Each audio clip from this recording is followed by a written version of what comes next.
तर मित्रांनो, post office भरतीसाठी 10वीच्या टक्केवारीवरती मेरिट लिस्ट न लावता रीतसर आता परीक्षा घेतली पाहिजे.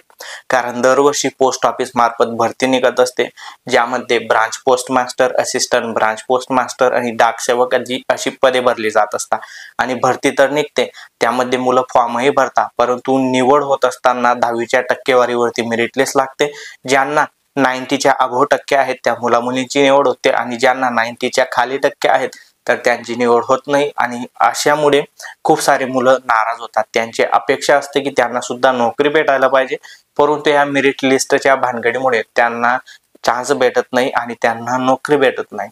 कारण आता कोरोनामध्ये तुम्ही पाहिलं असेल, खूप भरभरून मुलामुलींना टक्के मिळालेले आहेत आणि अशी जर का भरती निघाली तर त्याच मुलामुलींची येथे निवड होत असते. आता जे अभ्यासू आहेत, जे खरंच हुशार आहेत, ज्यांना काही कारणास्तव कमी टक्के मिळालेले आहेत, तर मग अशा मुलांचं काय? परीक्षा होत नाही, त्यामुळे त्यांना चान्सच भेटत नाही. ते जे काही हुशार आहेत, त्यांच्या जो काही त्याने अभ्यास केलेला आहे ते हुशारी दाखवण्याचा त्यांना चान्सच भेटत नाही आणि मेरिट लिस्टमुळे त्यांचं इथे स्वप्न वाया जात असतं. त्यामुळे मला तरी वाटतं की आता प्रशासनाने ही मेरिट लिस्टची पद्धत बंद करावी आणि रीतसर परीक्षा घेतली पाहिजे आणि त्यामध्ये मग जे मुलं खरंच हुशार आहेत ती चाचणी होईल आणि ज्यांना गरज आहे, जे खरंच हुशार आहे, तर त्यांनाच ती नोकरी भेटेल. याबद्दल तुम्हाला काय वाटतं? कमेंट करा.